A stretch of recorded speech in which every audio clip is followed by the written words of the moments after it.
Hi, Nana hier von Nanas Knits and Threads. Heute soll es im zweiten Teil der H&H Köln vor allem um die Firmen Pasquali und Selected Yarns gehen. Selected Yarns ist die Dachfirma von BC Garn und Kremke.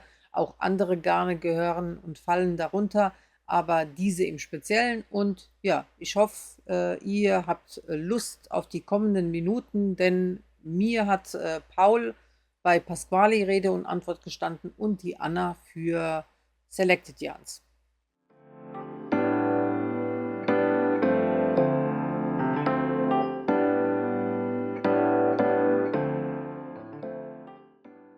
Hallo Paul und schön, dass wir hier sind bei Pasquali Yarns. Hallo Nana. Hallo.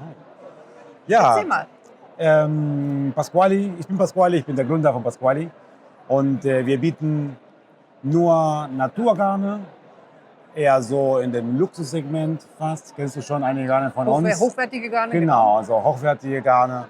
Alle sind nachhaltig produziert, meistens auch zertifiziert. Und ich würde dir gerne zeigen, was wir alle so haben. Sehr gerne. Bevor du startest, Ja. möchte ich aber mit einem Gerücht aufräumen. Viele meiner Follower waren überrascht, dass das eine deutsche Firma ist, beziehungsweise in Ja. Deutschland sesshaft. Genau, also unsere Firma ist in Pullheim, direkt hier bei Köln. So, ich bin Deutsche, aber in Argentinien aufgewachsen. Und ja, Pasquale, mein Name ist der italienische Name, also Mutter, deutsche Mutter, italienischer Vater. Daher kommt die ganze Mischung. Und ich bin schon seit über 20 Jahren in Deutschland und die Firma habe ich auch hier in Pullheim gegründet, oder in Köln, besser gesagt, habe ich gegründet. Heimspiel. Und da sind wir hier geblieben. Ihr habt Heimspiel hier. Ja. Super. Und was macht Pasquali aus, außer die Hochwertigkeit der Garne, beziehungsweise welche Garne? Ja, also uns macht aus, dass wir keine Kompromisse mit Qualität machen und Nachhaltigkeit. Das heißt, wir versuchen sehr hochwertig zu produzieren, soweit es geht. Und dabei immer darauf zu achten, dass die komplette Produktion nachhaltig ist. Das ist ja wichtig, nicht nur hochwertig, sondern halt eben auch nachhaltig. Genau. Ja. Genau. Das ist, da würde ich sagen, das ist das, was uns ausmacht. Ich durfte schon euer Kaschmirgarn verstricken und das habe ich auch vorhin in verschiedenen Qualitäten angefasst und bin begeistert, also Ja. angefixt, aber natürlich auch das ein oder andere Sommergarn, da werden wir bestimmt auch noch darauf einspringen, aber erzähl du was gerne. Ja, so bei uns Kaschmirwolle ist auch sehr wichtig in unserem Sortiment. Wir haben mehrere Kaschmir-Qualitäten und ja, das ist eine ganz besondere Qualität hier zum Beispiel. Es ist 100% Kaschmirgarn. Du kannst auch sehen, was für ein schöner Flausch das Garn hast. Ja. Du musst nicht warten, bis du das zu Ende gestrickt hast und gewaschen hast, sondern da genießt du auch jede Masche schon von Anfang an. Das ist auch einzigartig. Habt ihr ein schönes Gefühl, ja. Ist super weich. Und wir produzieren das in der Spinnerei von Cariaci.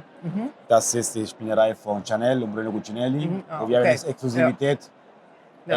für den Handstrickbereich. Ja, eben. Und das ist, ja, das merkt man sofort, dass es ganz anders ist als was anderes. Auf dem Aber Markt zu finden erzähl doch ist. mal, was heißt denn dieses 26? 626 bedeutet, dass der Faden, also das Garn sechsfädig ist und jedes Gramm von jedem Faden 28 Zentimeter Ah, okay. lang ist. Wenn du das hier, wenn du 26 durch 6 machst, dann mal 25 Gramm, dann sind 112 Meter ganz genau. Das bedeutet also die Zahl.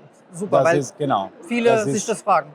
Das ist eine Garnstärke. In der Ja. Spinnerei sprechen wir immer über Garnstärke und wir sprechen nicht über wie viele Meter das Garn hat, sondern ja, Ja, dann versteht jeder, okay, dann ist 6 fertig und bei 100 Gramm dann würde dann 445 Meter sein. Da kann ich auch ein bisschen mit angeben und sagen, hier, ich weiß, was das jetzt heißt. 6, Ja. 28. Ja, gut.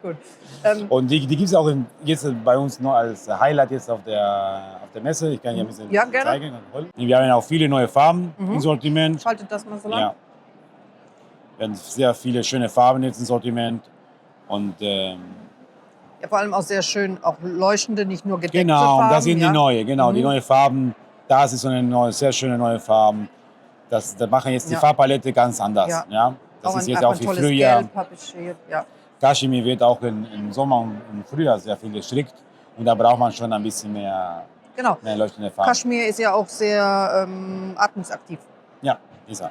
Also finde ich super, kann man ja auch solo oder halt eben mit anderen Garnen kombiniert verstricken. Ich habe meins tatsächlich mit Die Mohair Bliss. mit eurem Mohair Bliss verstrickt. Und ich bin ein Mohair-Fan und ich muss sagen, euer Mohair-Garn ist auch schön kurzflauschig, was ja viele stört, wenn es zu lange flauscht. Und es fliegen keine also Fasern. Da haben wir drauf geachtet. Ja. Und sehr weich.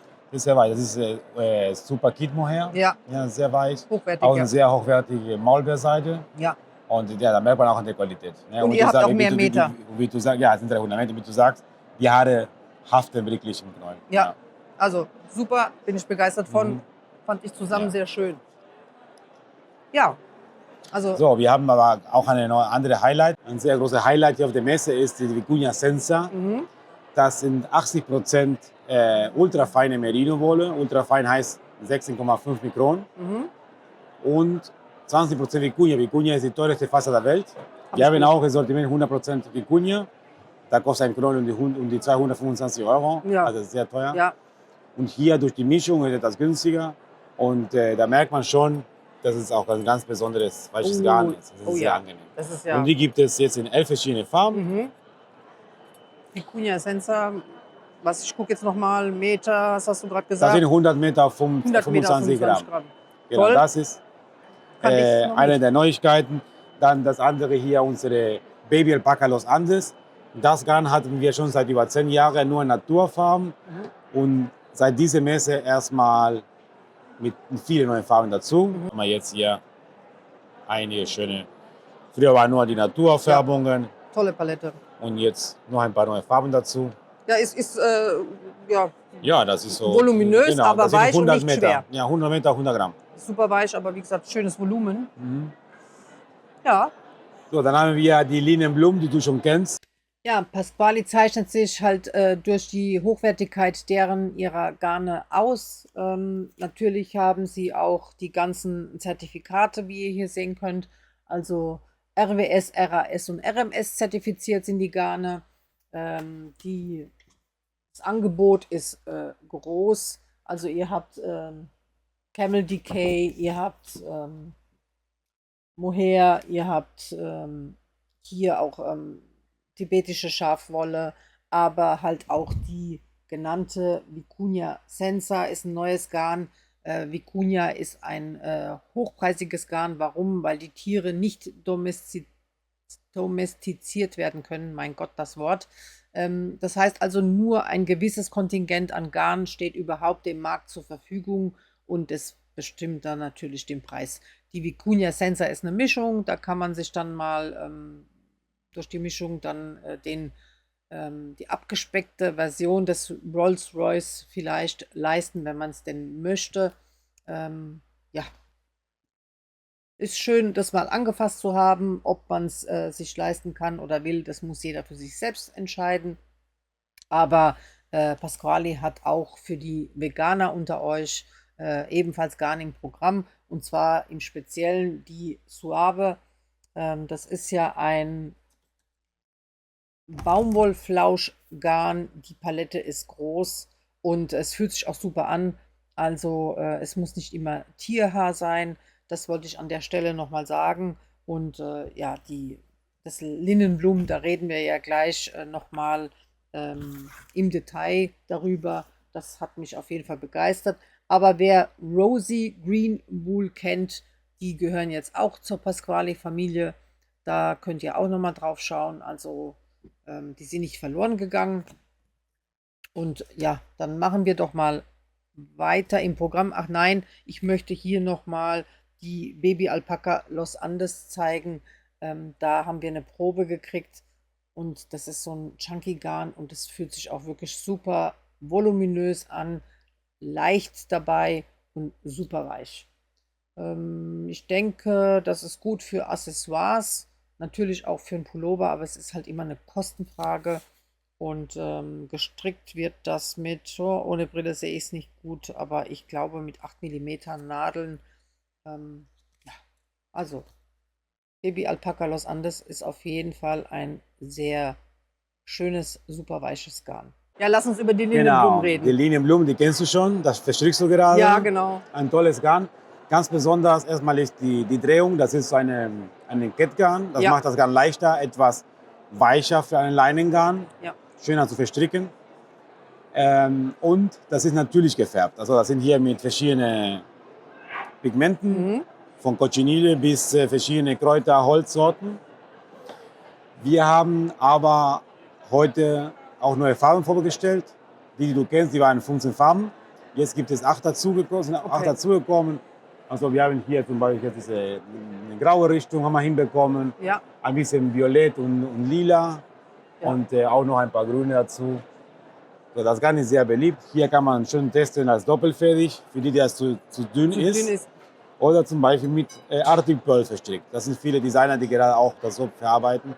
Die sind auch sehr Zusammengehalten zusammen. verstricken, genau. Ja, Ich stricke es auch mit Arctic Pearl, aber getrennt voneinander als ein Streifenshirt. auch schön. Gerade aktuell und solo. Ich sehe auch meine Farbe Eisblume hier nicht. Die ist nämlich verkauft und ausverkauft. Also das ist ein Dauerbrenner. Ich habe sie zwar Die gefunden. blaue, Die die hellblau. hellblau, Ja.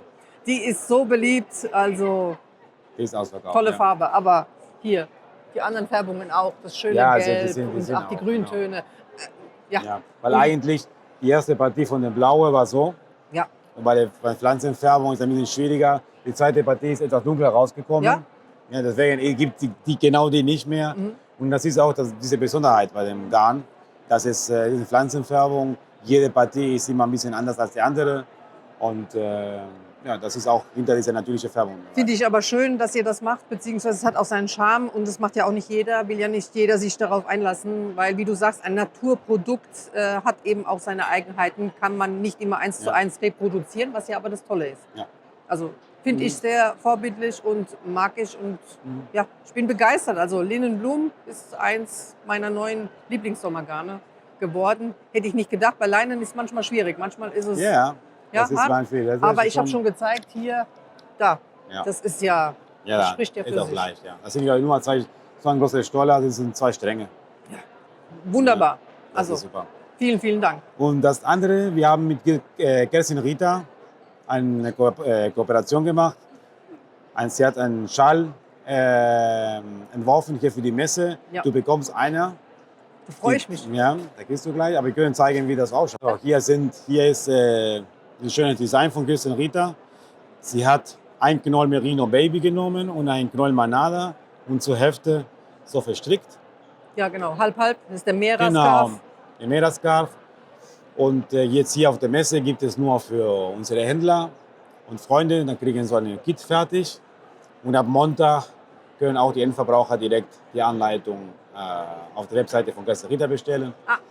Und das sind hier von alle Teststrickerinnen von Kerstin Rita, die haben uns die ganze Charts geschickt, die verschiedenen Farbkombinationen. Und es ist immer sehr interessant zu sehen, wie das so wirkt, weil hier Ja. ist es die gleiche Farbe, aber dann auch hier plötzlich sieht es auch klasse aus und dann so gewickelt, dann ist auch ein anderer Effekt. Eben, ist ein anderer Effekt, aber gleiches Garn. Aber so kann man auch mal sich ausprobieren, auch in Farbe, wer ein bisschen unsicher ist. Ne? Ja. Aber ich finde es toll, das ist eure Qualität. Die Manada, die ich auch gerade in einem kleinen Schal verstricke, gemeinsam mit der Merino Baby, die kannte ich noch nicht und fühlt sich super Genau, an. das ist da, um genau die beide Garne zu testen. Und man könnte auch selbst dann mit einem Rest, weil das ist ziemlich lang, das sind 1,90 Meter. Ja. Man kann auch früher aufhören. Da könnte Eben. man testen, wie man auch Genau. beide Garne zusammen vielleicht ausschaut. Aber die Maschenprobe und das Maschenbild sieht super zusammen aus. Gefällt mir sehr Ja, gut. ja. Ich würde mich freuen. Ich würde das nämlich gerne an meine Zuschauer Da verlosen. bekommst du gleich. Ja, gerne. danke schön. Gerne. Deine Zuschauer kriegen das auch. Danke. Danke dir, dass du dir Zeit für uns genommen hast Danke und dir vor auch. allem, dass du den Zuschauern über euer Garn erzählt hast. Dankeschön. Und ich verlinke auch dein YouTube, weil ich finde es interessant, was du uns immer, wie du uns mitnimmst. Dankeschön. Vielen Freu Dank. mich. Ja, danke dann. Ja, bevor ich dann weitergehe, möchte ich hier nochmal näher auf die Linnenblumen eingehen. Ich hatte von Paul das Garn, also einen Strang zugeschickt bekommen, hatte ich angefragt. Und zwar ist es genau dieses blaue Garn und die Farbkarte dazu finde ich immer ganz toll. Paul schickt immer die Farbkarten gleich mit. Das heißt also, ich kann dann auch sehen, was denn überhaupt Pasquali anbietet und wie es in echt aussieht. Und habe auch hier ganz brav die Maschenprobe gleich gemacht mit 3,5 mm Nadeln. Hab's gewaschen und gespannt und ein bisschen geknetet, um zu sehen, wie das Garn entspannt und wie sich danach anfühlt. Und es ist super weich. Wie er schon gesagt hat, ist es ein Kettgarn. Ich zeige es euch hier nochmal. Ähm, Wenn ihr ganz genau hinschaut, dann seht ihr, dass das kein glattes Garn ist und dass es Kettgarn bedeutet. Das müsst ihr euch vorstellen, wie wenn ihr mit der Häkelnadel euch hier na, ein Faden, ein Seil häkeln würdet. So ist auch das bei der Linnenblume, was von Vorteil ist, denn so entsteht eine Bewegung im Garn, die ihr sonst eben mit einem starr versponnenen Leinen nicht so hättet. Also da wäre es weitaus schwerfälliger, härter, auch in der Bewegung. Und so habt ihr eine Weichheit da. Das Garn ist auch sehr fein, also schön fein. Ich habe mir letztes Jahr von Gepard Garn ebenfalls die Hor Silke schicken lassen. Ist auch ein Kettgarn, auch französisches Leinen. Das ist französisches Leinen und ist von der Meterzahl weniger und dicker. Das ist nämlich, finde ich, ein Vorteil. Die Linnenblume hat nämlich auf 50 Gramm 250 Meter. Das heißt also, auf 3,5 Millimeter bin ich weit gekommen. Ich habe es gepaart mit der Arctic Pearl. Das ist ein zweites Garn, was ihr bei Pasquali bekommt. Und die Arctic Pearl hat Lyocell aus Seacell. Das ist irgend so ein Algengarn. Da habe ich auch eine Maschenprobe gemacht. Das hatte ich mir letztes Jahr nach H&H angefragt und gestrickt. Persönlich finde ich die Arctic Pearl sehr rutschend auf den Nadeln. Also ich konnte sie nicht gut für mich kontrollieren. Danach richtet sich für mich immer, welches Sommergarn ich mag oder nicht.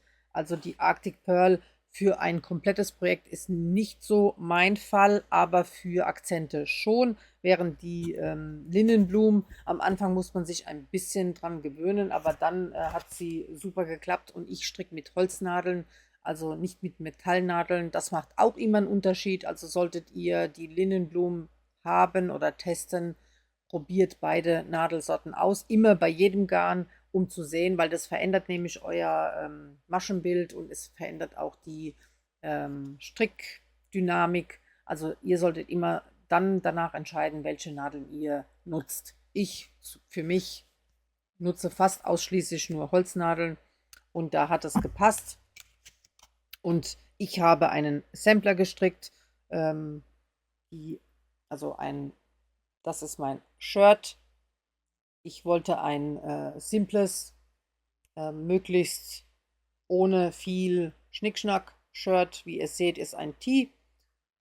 Ich habe hier hinten komplett gerade angeschlagen, habe dann hier einen, wie nennt er sich, Margarittenstich. Ich zeige es euch mal näher.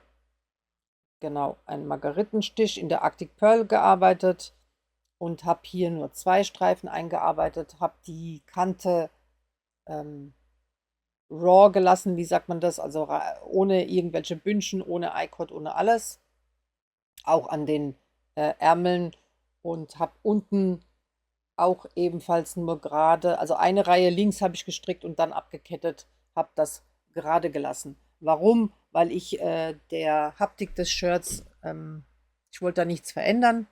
Ich wollte nicht, dass das Leinen durch irgendwas beeinflusst wird, denn gerade Sommergarne sind, ja, ich finde ein bisschen, ich will nicht zickig sagen, aber Prinzessin. Und je nachdem, was man denn für Zu- und Abnahmen macht, sieht es manchmal, finde ich, nicht sehr sauber dann im Strick aus. Hier habe ich das also gelassen. Ich habe dann vorne Maschen aufgenommen. Bei den Zunahmen hier am Hals habe ich einen kleinen Trick gemacht, damit man eben eine saubere Kante erhält. Das werde ich in der Anleitung aufschreiben. Teststrickaufruf wird bald kommen. Ich habe gesagt, das ist ein Prototyp. Das heißt also, ich plane noch ein zweites Shirt. Mal sehen, ob in der Linnenblumen nochmal oder halt eben ein Alternativgarn. Soweit bin ich noch nicht. Kann aber auf jeden Fall dieses Leinengarn sehr empfehlen. Ja, es kostet Ich glaube, um die 20 €, 19,90 glaube ich, hätte ich bezahlt bei der Mercerie. Ich habe jetzt leider keine Rechnung da pro Strang. Ich habe hier 3 Stränge verstrickt, das ist mein Rest. Also der wäre wahrscheinlich, wenn ich es einfarbig gestrickt hätte, in die Streifen hineingeflossen. Muss aber sagen, für dieses hochwertige Leinen, ich komme dann also bei 3 Strängen auf 60 €. Das ist mir Preis-Leistung wert. Also, ich stricke auch günstigere Garne, das habe ich schon mal gesagt, also halt auch Drops oder Lana Grossa oder Schachenmeier oder was auch immer sich anbietet. Aber gerade Leinengarn ist ein Garn, was nicht immer von allen zu empfehlen ist, aber vor allem halt auch von der Stärke immer meistens ein DK-Garn ist und das ist mir dann manchmal oft zu schwer und zu dick und das ist es eben nicht hier. Ihr habt hier eine Fingering-Stärke und viele Jahre, denke ich mal, werde ich auf jeden Fall Freude damit haben. Das Garn ist naturgefärbt. Das hat hier ein Booklet, da stehen dann die ganzen Farben drin und mit was die gefärbt wurden. Das könnt ihr auch im Internet auf Pasqualis Webseite nachlesen. Was aber ganz wichtig ist und was viele auch gerne falsch machen, hier steht es auch nochmal, also Leinen gewaschen nicht direkt in die Sonne legen.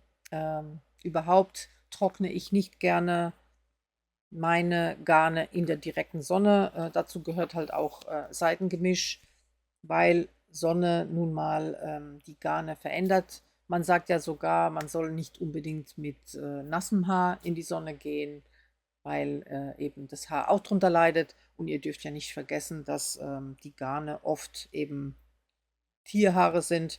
In dem Fall ist es halt eben ein Pflanzenfaser, aber auch die Pflanzenfaser verändert sich in der Sonne. Deswegen vermeide ich das. Nicht hängen, trocknen, liegend. Und wie ihr seht, also ganz ehrlich, ich blende euch jetzt hier auch noch ein Tragebild ein. Die Haptik ist super. Ich habe es in der Waschmaschine gewaschen. Ich wurde gefragt, wie ich es gewaschen habe, damit dieses Maschenbild dann für Leinen doch so gleichmäßig ist. Wollwaschprogramm, Waschmaschine und liegen trocknen lassen, war super. Bin ich absolut begeistert. Also Linnenblum ist ein tolles Garn. Haben Pasquale einen super Job gemacht. Als zweites möchte ich noch zur Manada was sagen. Das hätte ich jetzt fast vergessen. Hier im Hintergrund seht ihr nochmal den Thea-Scarf, so heißt er, von Alex Strickt. Ich meine, das hätte ich auch schon in der letzten Folge gesagt, dass ich den Teststrick machen durfte. Und zwar habe ich hier zusammengehalten, also nicht nur die Manada, das war in, in dieser Farbe. Das ist die Farbnummer 216. Was macht dann ich? So rum. Sondern auch zusammengehalten mit der, wie heißt es genau, Tin Silk Mohair von Sandnes Garn. Und das ist die Farbnummer 6012. Und in dem Mohair von Sandnes Garn habt ihr nicht nur Mohair und Seide, sondern eben auch Schurwolle. Und das Mohair würde ich nicht empfehlen. Also das hat selbst mir nicht gefallen. Hier in Kombination mit der Manada wird es wieder weich. Aber alleine solo mag ich das überhaupt nicht, würde ich nicht kaufen. Wurde mir gestellt für meine Flauschfolge. Tin Silk Mohair, Sandnes Garn empfehle ich nicht.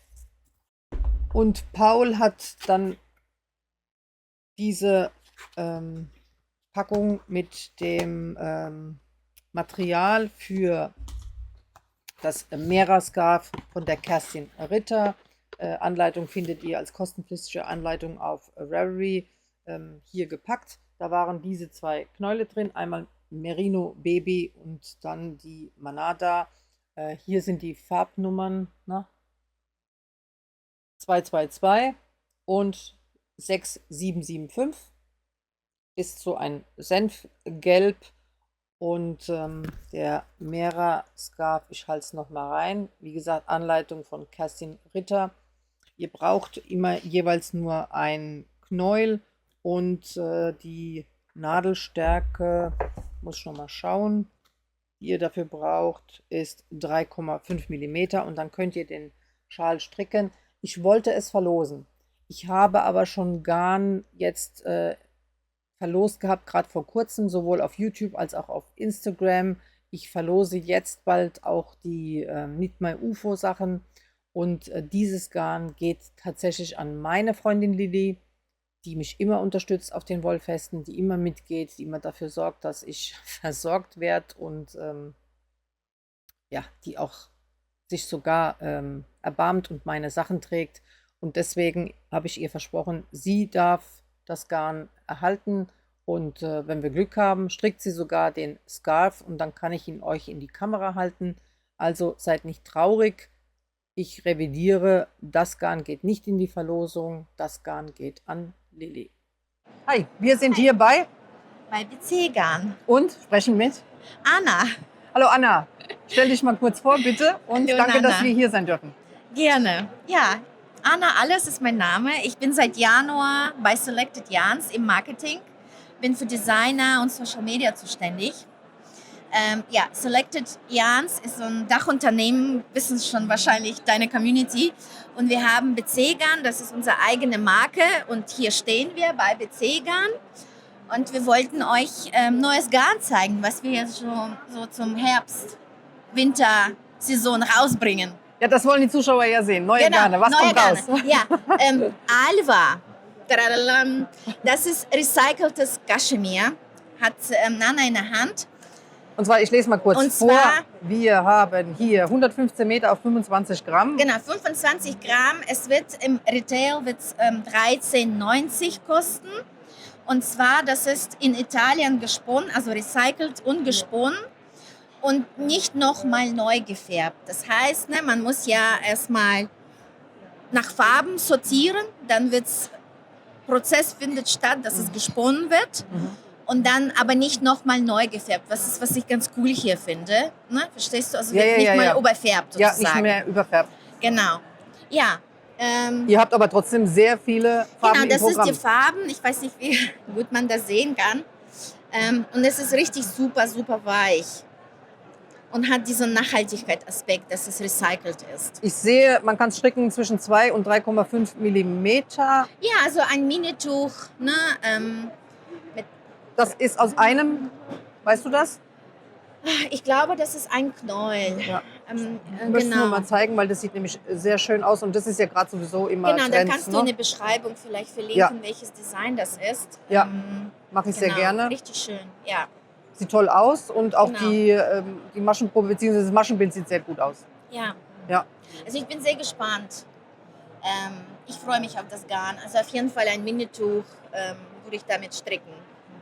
Ja, man könnte es ja aber auch mit einem Flausch zusammen kombinieren. Ich habe ja vom letzten Jahr noch die Swala im Kopf. Die könnte ich mir auch sehr gut dazu vorstellen, um einfach ein größeres Ja, noch Maschenbild ein bisschen mehr Flausch. Genau, mehr Volumen zu erreichen. Ja, mehr Volumen zu haben. Ja, dann kann man ja auch was Größeres machen. Aber wie immer bei BC Garn, die ganzen Zertifikate etc. pp. Spielen da auch Ja, eine das Rolle. ist ja schon recycelt. Ne? Ja. Genau, das ist schon... Finde ich sehr gut. ja. Und das sind alles eure...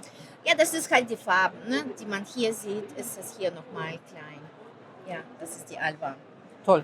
Ja, genau. Dankeschön. Ja, Brisa hast du ja schon deinem Community vorgestellt, hast du gesagt. Aber Brisa kriegt auch neue Farben. Also das finde ich echt. Also die Farben kommen neu und die finde ich... Das Orange, ich habe das vorhin gesehen, das ist meine Farbe. Und das ist auch mega. Also ich liebe das. Also das ist meine Favoriten, die Und auch zwei. das- ja. Stell dir vor, die zusammen zu verstricken. Ja. Bin ja ein Fan davon. Hammer. Ja, genau. Ja, also das ist jetzt ganze Farbpalette von Brisa. Ja, also die Swala zeigen wir hier auch, damit man sieht, dass man das halt zusammen gut kombinieren kann farblich, dass es aufeinander abgestimmt ist. Ihr habt auch die gleichen Farbtöne. Genau, Ja. genau. Ja. Auch von den anderen Farben gibt es die Swala dann auch. Ja, nicht von den neuen, also nicht immer 1:1, ne? Habt ihr es vor, die noch? Das weiß ich, das kann ich Achso, noch das nicht weißt du sagen. noch nicht. Ne? Aber zumindest die meisten Farben gibt es auch auf der Swala. Ganz kurz nochmal für die, die es nicht wissen, Swala ist ein Alpaka-Flausch. Genau, das ist im Prinzip eine Alternative zum Mohair. 100% Genau. Alpaka. Und die Brisa ist ein Blown Yarn. Da ist die Zusammensetzung, sehe ich jetzt gerade, Baumwolle und Alpaka. Also ihr habt dann praktisch Genau, Schlaugarn. also das ist dieser Schlauch, das ist eine Blowgarn, ne? Und dieser Schlauch ist Baumwolle und dann wird den Alpaka Genau, reingepustet. reingepustet. Und der Vorteil ist, man hat Volumen, ohne schwer zu sein. Genau, das ist richtig kuschelig wie eine Wolke. Und die Qualität, also man merkt, es hat so Volumen, dass die Qualität, ich liebe das gar nicht. Ich Ja. habe damit schon gestrickt. Das ist meine Lieblingsfarbe. Super. Ja. Im Herbst, wann ungefähr? Also ab Oktober? Ja, das kommt. Nur langsam. Das kommt jetzt Juli, so circa Sommer, also zum Herbst. Also nach den Sommerferien oder im Sommer dann schon zum Herbst. Genau, hin. kommt die neue Farbe. Alright, dann geht's weiter. Wir bringen noch ein neues Garn raus bei BC Garn. Westerhavet. Willst du Ist was dazu ergänzen? Wolltest du die 90 Meter Genau. auf 50 Gramm und ich finde, die fühlt sich an wie die Perkins, kenne Ja. ich von den ganzen Petit-Knit-Anleitungen. Ja, das Ist stimmt. das richtig so? Ja, das ist richtig so. Und wir bringen ganz viele tolle Farben. Kann man das gut sehen? Ja, ganz viele tolle Farben kommen raus. Werden wir auch nochmal in der B-Roll zeigen, aber toll. Auch zum Herbst. Ne? Colorwork ist auf jeden Fall mit Ja. sehr gut möglich. Das ist auch schön. Es hat so eine leichte Griffigkeit, aber ohne Ja. jetzt kratzig zu wirken, finde Genau, genau. Wenn man das noch wäscht, wird es richtig weich, also noch weicher auf jeden Fall. ich. Ja. Ja. Haben wir hier ein paar Ja. Samples gestrickt. So ein richtig schönes, griffiges. Das ist 100% Wolle, sehe Ja, ich. Genau. ja, genau. Super. Genau, ich bin sehr gespannt. Ich liebe sowas. Ne? Ja, und da siehst du gleich Simila Melange, die neue Farben. Guck mal an. Ah! Viele meiner Follower sind, Ja, das ist Fan. wirklich Bestseller. Simila die Melange ist- ist sehr beliebt. die ist so schön, die ist so knautschig, die ist so luftig Ja, von ihrer Verspinnung her. Ne? Genau, ich stricke jetzt auch, das ist eine Free-Kollektion von Mhm. Spektakelstrick. Und das ist die Spektakelstrickfarben, das ist eine Kollaboration zusammen mit mir. Ja. Genau, die kommen jetzt auch alle bald. Im Sommer zum Herbst auch. Ne? Die sind schön poppig, kommt ja jetzt Genau, alles. genau, was so, ne, nicht so ganz der Fall bei Simila Melange, weißt du, das ist eher Ja, gedeckt sonst immer. gedeckte Deswegen, Farben. Und jetzt kommen diese knallige. ich kann mir das Grün auch Ja, schön mit dem ja. Dunkel vorstellen. Und ich sehe auch, das ist eine Intarsien-Technik. Das ist eine Intarsientechnik, genau, man strickt es hin und her. Ja, Und dann muss man das hier zusammennähen. genau. Das ist halt so bei Intarsien. Ja. Ich meine, du kannst Intarsien natürlich in eine Runde stricken, aber es ist mega kompliziert. Ja. Nee. So ist es richtig einfach. Ich stricke das gerade selbst. Gut, bei der Strickjacke könnte man das ja auch in Reihen, also da muss man das ja gar nicht in Teilen stricken. Beim Pullover schon, da Ja, muss man es ja ja. zusammennähen. Aber Genau, dann nähst du das halt hier zusammen Genau. und hier. ich bin sonst nicht so der Fan vom Zusammennähen, aber ich Ich auch liebe nicht. Intarsia und Ich da auch. nehme ich es in Genau, Kauf. aber die Sache, du strickst ja hier halt erstmal den Rückenteil Ja.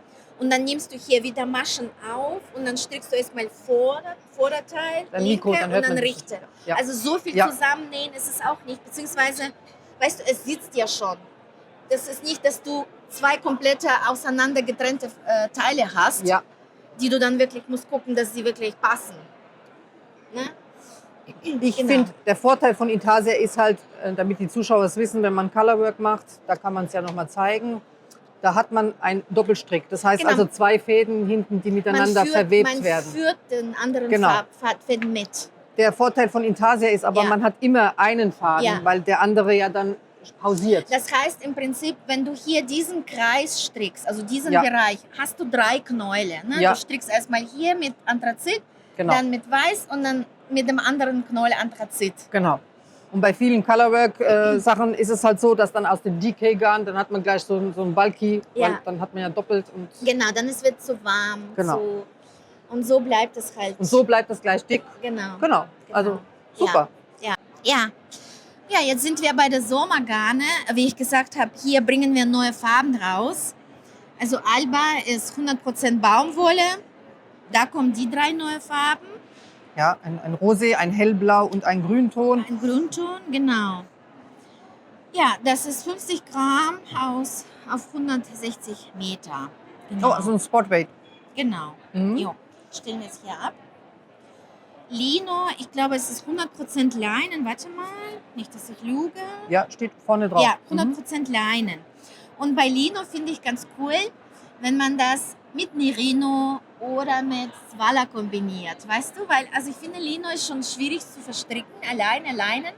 Aber wenn man das mit so einem kuscheligen, weichen Garn kombiniert, dann hat man so rustikales, weiches Maschen, also, ne? Ja, Verstehst du? Ich wollte jetzt gerade sagen, ich habe heute, das hast du noch gar nicht gemerkt, die neue Kit Cotton Ja. verstrickt und an. Ja, ja. Ich kann mir die sehr gut zur Lino vorstellen, Ja, weil das oder- dann, mit oder die Swala. Swala, genau, für alle die halt eben kein Mohair vertragen. Guck. Genau. Dann kriegt es nochmal eine schöne Schwere vom Ja. Leinen, aber Kriegt ein bisschen mehr Volumen. Dann, Ja. ne, der Maschenbild sieht, Ja. vielleicht ist man zufriedener damit, weißt du? ja, ja, Es ist genau. einfacher zu stricken. Das ist eine gute Wenn man Idee, das weil sich kombiniert. nicht alle getrauen, Garn zu mischen, also Qualitäten. Genau. Also da würde ich wirklich experimentieren. Ne? Und das sind die neuen Farben. Sehr gut. Und Ja. hier im Körbchen? Und das ist Soft Silk Seide. Ich glaube auch 100% Seide. Ja, das ist wie so eine Burettseide, gell? Genau, das ist eine Bourette-Seide. Genau. Ja, das sind auch die neuen Farben. Ja, Sehr schön. Das Grün ist so ein Aquagrün. 350 Meter, eine sehr gute Lauflänge Ja. auf 100 Gramm. 3 bis 3,5 Millimeter zu verstricken, sehe ich gerade. So 3 Knäule kann man, oder weniger Ja. kann man richtig so einen Sommertop Genau. machen. Mir würden fast 2 reichen Ja, oder? Ja, auf meine Größe, aber 3, ja. ja, Und es fühlt sich auch nicht, Stimmt, für Sommertop reicht Ja. 2 Knäule, ja. es fühlt sich auch nicht störrisch an oder schwer. Das ist schön Ja. soft. Ja. Also der Name ist wirklich Programm, Soft Silk. Ja, genau, richtig. Ja, Ja, danke. Magst du uns noch die, da waren Farben, genau, von der Lino, da habt ihr all die Farben. Lino habe ich dir gezeigt. Genau, aber hier die anderen Farben sind noch Ja, das ist alles, was wir sonst. Ja, aber sonst noch haben. Ne? ihr habt Ganz schon eine viele Vielfalt, Farben. gell? Ja, Ja. Ne? Sehr gut. Und von der Alba sehe ich oben ist die Palette auch sehr groß. Genau, auch Ja. sehr groß. Also Baumwolle, ja. Super. Das ist auch eine Sommergarn, Bestseller-Sommergarn. Ne? Vielen Dank. Ja. Und habt ihr die Kit Cotton? Ja, das ist bei Kremke. Das müssen wir dahin. Sehr gerne. Jetzt sind wir bei Kremke, eine andere Marke von uns. Das ist unser neuer Kremke-Look übrigens. Ja, ihr habt das Logo geändert. Genau, wir haben Logo geändert, ein bisschen alles Farbe, neuer Wind, frischer Wind. Ja. Und es ist auch jünger geworden. Ist jünger geworden, genau. Genau. Das ist auch unser Ziel. Und Kit Cotton. Wir sind bei Kit Cotton, das ist das neue Garn, was wir jetzt im Januar rausgebracht haben. Mohair und Baumwolle. Ist ganz neu für mich gewesen und bin ich Ja. auch happy. Ich durfte ja die Kit Cotton verstricken in meinem Ja, Design, in im deinem Spring Design. Break Cardi. Ja. Und klasse. Ja. Also Ja. wenn ich es nicht wüsste, dass Das da ist- Baumwolle drin ist. Ja, genau. Also bei der Seide, ja, es ist klar, ne? Seide ist immer ein bisschen Ein ein Problem. bisschen, ein bisschen schwierig, genau. Bei Baumwolle ist man wirklich auf die sichere Seite. Und ich finde, das fühlt sich auch weicher an. Also ne? Mohair mit Seide. Dieses Kit Cotton fühlt sich auf jeden Fall an wie ein super Kit Luxus Ja. Mohair. Ja. Also ihr könnt euch da auf jeden Fall mit Ja. in die Reihe Also das Garn ist einordnen. richtig gut angekommen. Ja. Das merken wir. Das wird richtig gut gekauft. Und wir bekommen richtig guten Feedback. Und ihr habt auch tolle Farben. Genau. Also ist so, ja. Ich durfte ja das Weiß, das Silbergrau und das Ja. Blau verstricken mit einem Tick von dem Grün. Aber ich sehe auch, das Ja. wird ja im Herbst wieder sehr stark im Kommen sein. Also dieses, ne, die anderen Farben sowieso, ja. Blush etc. pp. Aber ich Genau. sehe schwarz. Ich meine, guck Ist mal, auch toll. das Guck mal. ist wirklich Lieblings. Ja. Ne? Und das Coole, also die Farbpalette ist auf unser Mere Merino abgestimmt. Und wir haben, Ah. warte mal, ich komme gleich. Wir haben unterschiedliche Garnstecken. Und dann kannst du das zusammen. Und Ist das so geil. klasse. Das ist so flauschig, so richtig. Ich stricke gerade tatsächlich mit die beiden so eine Mütze. Die habe ich noch oh nicht mein verstrickt. Gott. Muss ich mal testen und ist das Und ich super. freue mich jedes Mal, wenn ich das in der Hand habe und damit stricke. Es macht gute Laune. Super. Ja. Guck mal in meine Nagelpasse. Ah, Wichtige Information. ja. Muss ja passen. Genau, bei dir auch. Super, Ja, vielen ja. Dank. Also Kit Cotton auf jeden Fall hat genau die gleiche Lauflänge wie Ja. die übliche Mohair-Garne. Genau. Preis-Leistung 25. ist auch super, habe ich gesehen, 9,90 € oder 95 Ja, irgendwie. Preis ist richtig gut. Genau. Und ich kann nur sagen, nach dem Waschen, es verzieht sich nichts, es verändert sich keine Optik. Es ist genauso, wie man es erwartet. Also toll, genau, habt ihr das gut gemacht. freut mich. Ja, hier an dieser Stelle möchte ich jetzt nochmal reinkrätschen und nochmal zur Kit Cotton etwas sagen. Wie ihr schon im Video gesehen habt, habe ich meinen Spring Break Cardi Nummer 3 aus der Kit Cotton verstrickt. Wie Anna gesagt hat, ein neues Garn. Das ist mein Rest. Hier die Farbe Meadow Green Nummer 15 habe ich im Halsbündchen verstrickt. Insgesamt habe ich für den Cardigan 9 Knäule gehabt. Durfte ich testen von Kremke, waren mir kostenlos zur Verfügung gestellt worden. Fast ein ganzer Knäuel ist noch übrig. Tatsächlich hätte ich den 9. Knäuel noch gut in den Cardi rein verstricken können.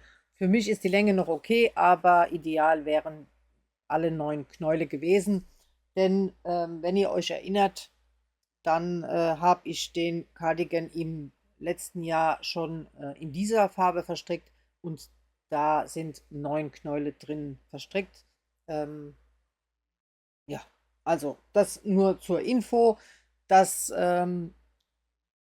Rezept, wie ich es nenne, habe ich an die Originalanleitung unten dran gehängt, falls ihr die gekauft habt. Das ist ja eine Langversion. Rezept sage ich deswegen, weil ich einfach nochmal unten in der Anleitung hingeschrieben habe, wie ich die Kurzversion gestrickt habe, beziehungsweise was ich denn in der Kurzversion verändert habe. Was möchte ich zur Kremke Kit Cotton noch sagen? Also wie der Name schon sagt, wurde hier der Seidenanteil durch Baumwolle ersetzt. Ist für diejenigen interessant, die mit Seide immer ein Problem haben, also sprich wie die Seide gewonnen wird. Mir ist jetzt eins noch aufgefallen, und zwar zum herkömmlichen Mohair. Also ich nehme jetzt mal hier das zum Testen. Wenn ihr dran zieht, dann ist es etwas stabiler, fester. Also es braucht eine Weile, bis es denn reißt. Seide ist sowieso ein recht ja, stabiles Garn, und bei der Cotton, da ist es etwas, etwas instabiler. Nicht viel, aber etwas instabiler als, wie gesagt, wenn der Kern ein Seidenkern wäre. Was aber trotzdem ein Unterschied nochmal ist, das Garn ist durchgefärbt. Ihr seht hier nicht den Seidenkern. Oft ist beim Mohair, ich nehme jetzt doch das nochmal zum Testen, man sieht, dass es hier einen leichten weißen Kern hat mit dem hellblauen Flausch drumherum, während hier halt eben das Mohair komplett durchgefärbt ist. Also das ist ein Vorteil. Es gibt ja genug Stricker, die mögen das nicht, wenn man die Seide durchscheinen sieht. Mich stört es nicht.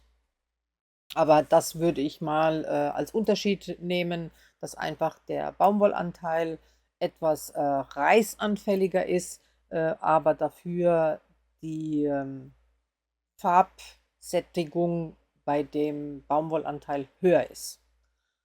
Ja, ja genau, ich blende euch jetzt hier nochmal ein Tragebild ein von dem Cardigan. Hoffe, er gefällt euch. Kaufanleitung auf Ravelry. Wie gesagt, ihr habt hier bei der Kurzvariante Mohair in dreifädig verstrickt und immer ein Faden wird fallen gelassen und durch einen neuen ersetzt. Und so entsteht dann dieser Fade-Effekt. Farbkombinationen sind ja unendlich möglich. Es wird bestimmt auch nicht mein letzter sein. Ich habe den Cardigan extra ohne Knöpfe. Die Knopfleiste ist ja angestrickt vorne mit Rechts-Links-Bündchen. Also da wird nichts nochmal extra hinzugefügt. Aber ich habe die extra den Cardigan so gelassen, dass ich vorne entweder nur mit so einer Verschlussnadel den Cardigan verschließen kann. Das ist so eine Schmucknadel, die gibt es in Wollgeschäften oder in Shops zu kaufen. Oder aber man näht sich einen Haken rein und kann dann den so einhaken, weil der Cardigan eigentlich für die Frühjahr-Sommer-Wochen gedacht ist, über ein Kleid, wenn es mal kühl ist und deswegen auch nicht eine Langvariante, denn ich möchte es am Kleid nicht hinten noch lang haben und warm, sondern eben kurz bis zur Taille und dann reicht mir das. Ja, so viel zum Cardi und so viel zur Mohair, zu dem Cotton Mohair. Das finde ich ein tolles Garn, kann ich auch empfehlen. Sehr weich. Wer sich nicht dran traut, dem sage ich immer, testet doch erstmal ein Knäuel in einem kleinen Projekt und geht dann an, das größere Projekt damit zu verstricken. Ja. Und du stehst ja schon bei Soulmate, das neue Sockengarn, was wir bei Kremke rausbringen. Ist es das, aus dem Kopf weiß ich nicht, was ihr auch für das Weltrekordsocken... Nein, das ist es nicht. Dann ist es das ist nicht von Susanne, können wir auch gleich da drüben schauen. Genau, das hat 25% Polyamid. Der ist, ich weiß nicht, wie es biodegradable auf Deutsch. Was? Abbaubar. Abbaubar, Genau. Okay. Ich meine, Sockengarn kann, glaube ich, nicht so gut ohne Poly. Ja. ohne Polyanteil. Und ja, das Gute daran, das ist abbaubar. Der Polyanteil ist also abbaubar. Gut, dass ich das weiß. Das wusste ich jetzt gar nicht, dass es das jetzt auch im Garn gibt. Aber hier kann ich es lesen. Das ist ja dann nochmal ein Grund mehr. Ja, Poly gibt ja dem Ganzen so ein bisschen mehr Dauerhaftigkeit. Genau. Toll. Ja, Fingering. Genau, Sockengarn. Genau. Ja, das sind ja auch die Farben. Guck mal das wieder an. Mein Lieblings natürlich. Dein Pink wieder. Und so ein bisschen. Ne? Oh, ja. Und da haben wir die neue Gelb. Das ist ja auch schön. Das Flieder, toll. Ja. Also alle Farben super, aber das catcht mich jetzt gerade. Klasse. Ja. Strickst du viele Socken? Jein. Jein. Ich trage sie lieber, aber stricken. Bei mir auch so. Aber gut, man kann ja natürlich was anderes damit stricken. Ja, ich stricke gerne in Kombination mit Flausch dann Kleidung. Genau, also, kann man auch machen. Genau. Aber ja. Super. Jo. Ich will dir jetzt noch ein Garn bei Kremke zeigen, wenn ich darf. Ja, natürlich, dafür sind wir da. Yes, Kremke hat noch Color Crush. Auch kommt jetzt zum Herbst. Ja, wir werden wirklich alle auf Takt halten. Warte mal, also das sind die Samples. Schaut ihr das Ihr an? werdet bunt. Oh, das ist ja schön. Wir werden bunt. Genau, also Kremke geht wirklich bunt. Und zwar das Coole ist, weil, wir bringen immer 5 Solid-Farben, die man dann wunderbar zusammen kombinieren kann. Ah, sehr gut. Und guck mal dir das an, dieser Maschenprobe. Wie geil ist das denn? Das ist ja toll. Ja, und dann, ja, eben gerade, ihr habt es ja gut gemacht mit dem Design. Ich kenne es, ich weiß den Namen jetzt gerade nicht. Aber ihr habt ja auch bei Andrea Maury auch oft... Wie bei Andrea Maury. Wie heißt es, wenn man die Maschen abhebt? Mosaikstricken. Mosaikstricken? Aber jetzt fehlt mir der Name nicht. Ihr habt immer in einer Reihe eine Farbe und dann, also in 2 Reihen und dann machst du den nächsten wieder. Ne? Und ich weiß nicht, von wem das Design ist. Steht es dran? Nee, steht leider nicht dran. Aber ich weiß mit den Flowers, mit den Blumen, das kenne ich. Genau, weißt du, also klar, gibt es ganz viele Geschmäcker, aber persönlich würde mir das vielleicht zu bunt, aber wenn ich das so kombinieren kann in einem Design, oh mein Gott, ich liebe das. Da überlege ich mir wirklich. Der Vorteil ist ja von, wenn man als Hintergrundfarbe halt eben das solide hat, dass dann das andere reinfadet. Genau. Ne? Sehr schön. Das ist wirklich schick. Tolle Idee. Oder wie hier, guck mal. Ne? Das sind die 2. Ja. Genau, das ist die 2. Ja. Sehr gut. Ja, ne? Richtig schön. Ich wollte gerade mal die Meter sehen. Hier steht 180 Meter auf 100 Gramm und Nadelstärke 4 bis 6, 100% Wolle. Ja. Fühlt sich super an.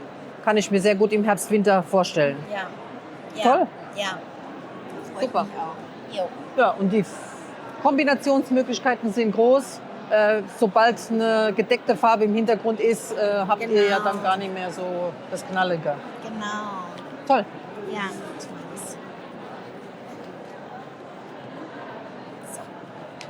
So, genau. Super. Dann bedanke ich mich. Ja, gerne. Ich bedanke mich. Anna, schön, dass wir heute da sein durften Ja. und viele tolle neue Garne bekuscheln durften. Habe ich mich gefreut. Ja, wir bleiben in Kontakt. Liebe Grüße an deine Zuschauer. Dankeschön. Ganz viele Maschen auf die Nadel. Ja. Und hoffentlich auch wieder runter, dass Ja. es nicht so viele Opus gibt. Das genau. Danke. Ja. Ja, an der Stelle möchte ich sagen, jetzt sind wir schon fast am Ende angekommen. Fast deswegen, weil ich denn jetzt nochmal abschließend etwas zu Redesigned sagen will. Also Redesigned war natürlich auch dort vertreten. Redesigned ist für diejenigen, die es noch nicht wissen, die stellen verschiedene Taschen und Nadelmäppchen her und Handtaschen, Rucksäcke etc. pp.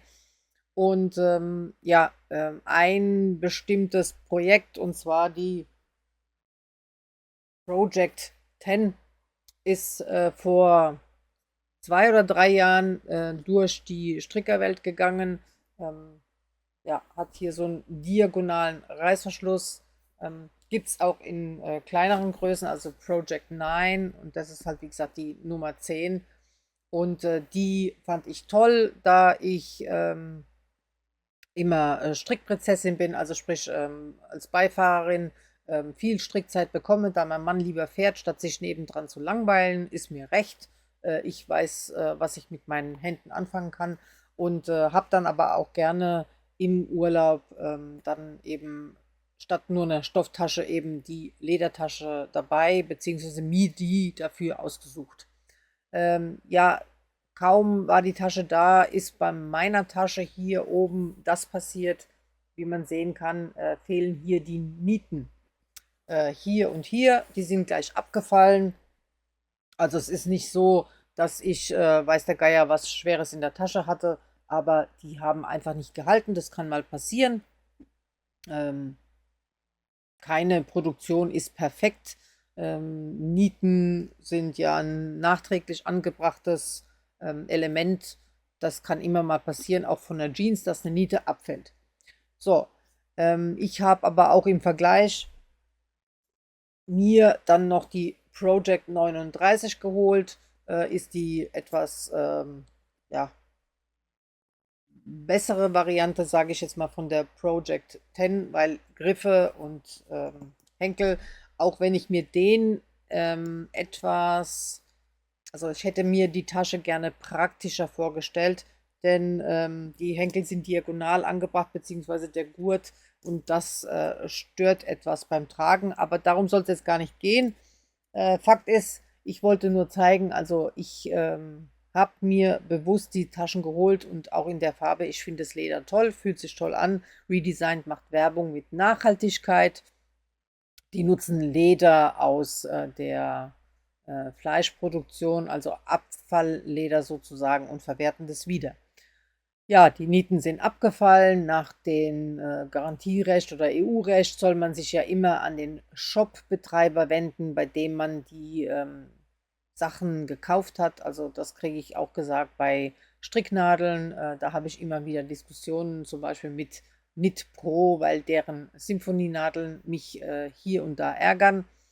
Was ich aber sagen will, ist, in dem Fall wollte ich das nicht über den Shopbetreiber machen, sondern eben habe Redesigned direkt angeschrieben. Das war schon gleich nach dem Kauf. Die haben mir natürlich dann genau das erklärt. Ich soll mich an den Shopbetreiber wenden, bla bla bla. Dann dachte ich so, ja, bei mir kommt das gut sein. Sind 2 Nieten, was soll's. Jetzt hat Redesigned vor der H&H natürlich groß wieder Werbung gemacht. Neue Produkte kommen auf den Markt etc. pp.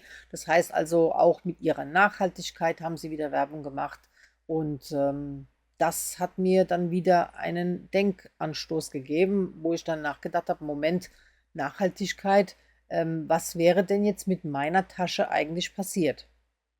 Also, Redesigned wollte ja, dass ich mich mit den Shopbetreiber auseinandersetze. Das bedeutet, egal ob jetzt Redesigned oder welche Firma auch immer, ich würde meine Tasche an den Shop schicken. Der Shop würde das bei der Firma reklamieren. Die Firma würde sagen, schick uns die Tasche zu. Wir schicken dir ein Ersatzprodukt und du schickst es dann zu deinen Kunden. Heißt also, ich habe einmal einen Postweg hin zum Shop, vom Shop wieder zur Firma, von der Firma wieder zurück zum Shop, vom Shop wieder zu mir. Das sind 4 Postwege. Nachhaltig finde ich das nicht. Dann würde meine Tasche durch eine neue Tasche ausgetauscht werden. Das heißt also, das alte Produkt würde entsorgt werden. So, und das stört mich noch mehr als wie der Postweg.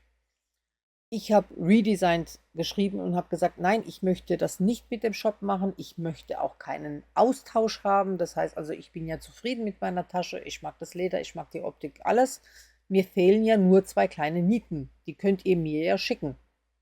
Dann schreibt Redesign zurück, nein, tut mir leid. Wir haben keine Ersatzprodukte, weder Griffe noch Nieten. Wir haben keine Lagerkapazität und deswegen sehen wir davon ab. Wir können dir nur einen Austausch anbieten oder halt eben geh doch zu einem Schuster, lass dir Nieten machen und schick uns die Rechnung zu. So, zum Schuster, da brauche ich keine Firma, die mir das erzählt. Auf die Idee wäre ich auch alleine gekommen, beziehungsweise die Nieten kann ich mir auch selbst kaufen und selbst reinschlagen. Darum geht es aber hier nicht. Es geht, wie gesagt, darum, dass die Firma im Speziellen mit der Nachhaltigkeit Werbung macht.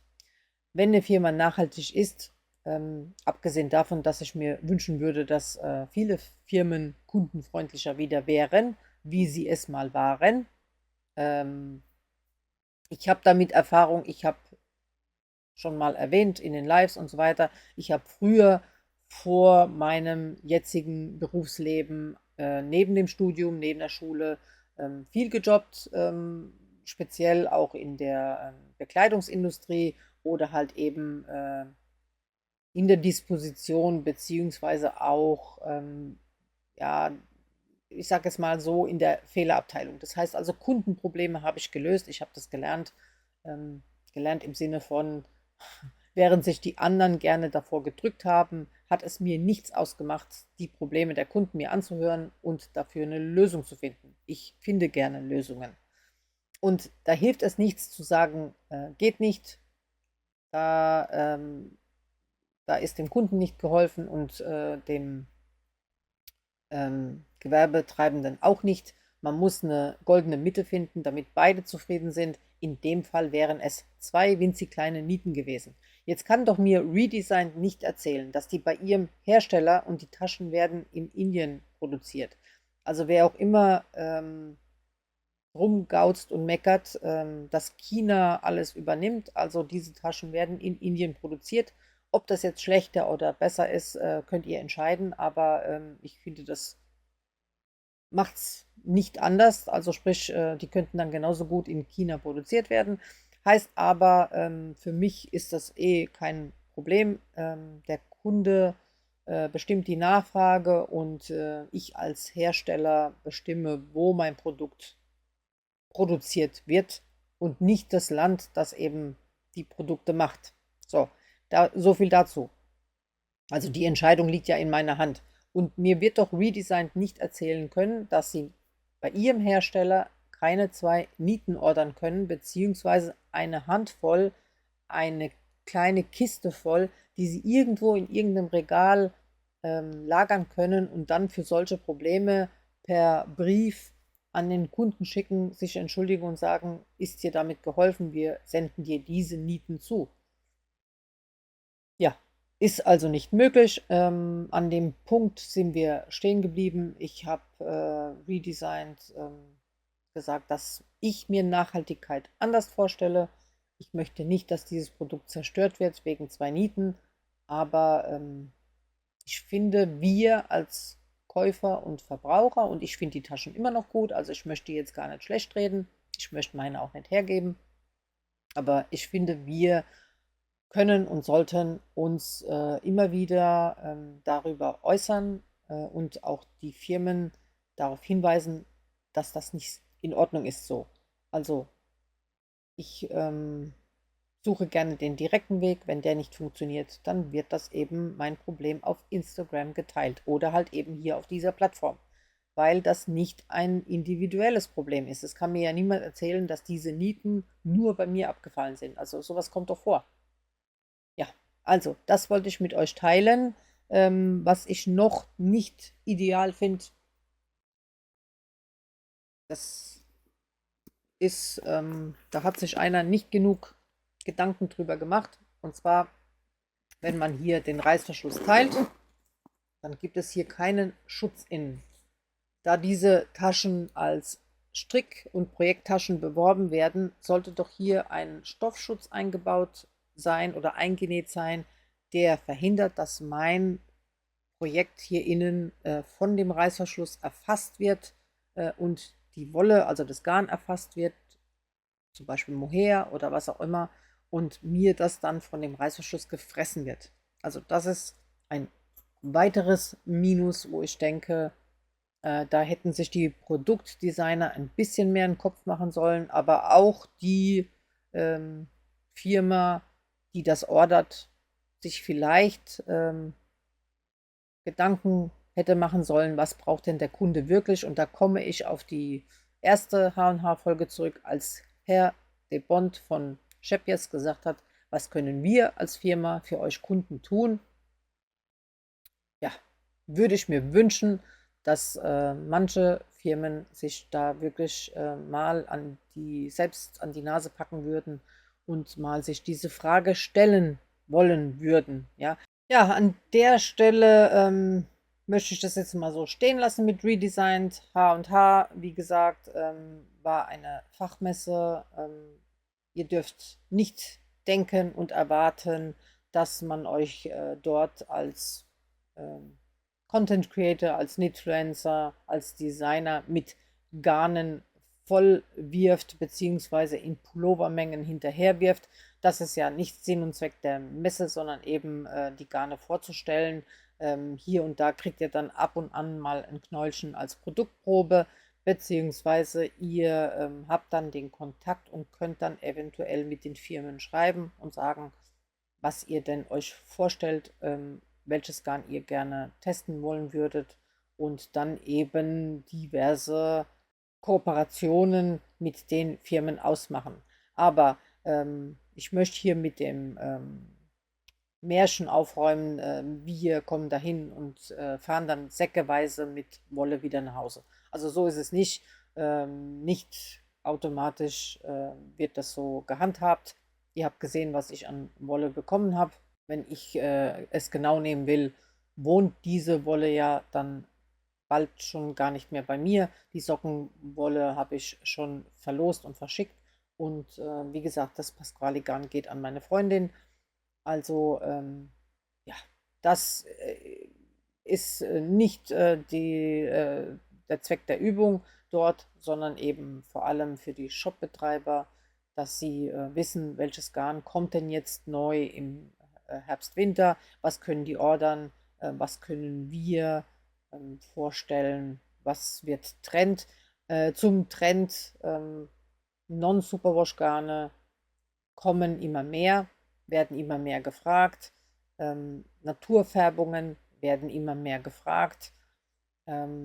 Schwarz-Weiß, Rottöne, Terrakottatöne habe ich viel gesehen. Dünne Garne, also Lace-Garne, dünnes Garn war viel gefragt. Viele Beilaufgarne.